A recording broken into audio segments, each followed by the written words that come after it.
नहमदुहु व नुसल्लिमु अला रसूलिहिल करीम अम्मा बाद। अस्सलाम वालेकुम दोस्तों, उम्मीद है सब खैर व आफियत से होंगे। आज हम बात करेंगे आँखों की ख़राबी। आँखों के सामने धब्बे और निशानात उड़ते हुए नज़र आते हैं।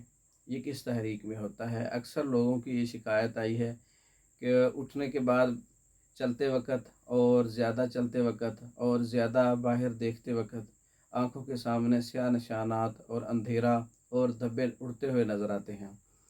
आँखों में मौजूद तीन पर्दों के दरमियान तीनों रतूबात में से कोई भी कम हो जाए तो आँखों के सामने उड़ते हुए धब्बे और स्याह निशान नज़र आते हैं। ऐसा उज़लाती असाबी तहरीक में होता है।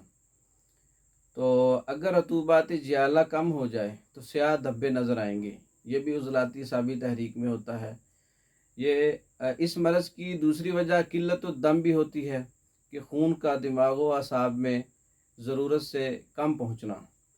खून की मतलूबा मिक़दार ना पहुँचे तो क़ुव्वतें कम हो जाती हैं। इससे भी क़ुव्वत बसारत पर बहुत सा असर पड़ता है। तो इसका इलाज हम उज़लाती असाबी का तीन शदीद और हब्बे फ़ौलादी और मुकव्वी दिमाग व खून से करेंगे। तीन शदीद में आपने कई बार मैं बता चुका हूँ कि तीन शदीद में लौंग 10 ग्राम है और जावित्री 20 ग्राम है और दारचीनी 30 ग्राम है। इसका आप 1000 मिलीग्राम का कैप्सूल तैयार करें। और हब्बे फ़ौलादी त्रिफला 150 ग्राम है, कुश्ता फ़ौलाद 40 ग्राम है और कुश्ता कुचला मुदब्बर 40 ग्राम है। इसका पाउडर करें और 500 mg का कैप्सूल तैयार करें। और मुकव्वी दिमाग खून, ये भी एक मशहूर व मरूफ़ नुस्खा है जिसमें सुंड 50 ग्राम है, नौशादर 30 ग्राम है, काली मिर्च 10 ग्राम है, रेवंत खताई 40 ग्राम है और हीरा कसीस 10 ग्राम है।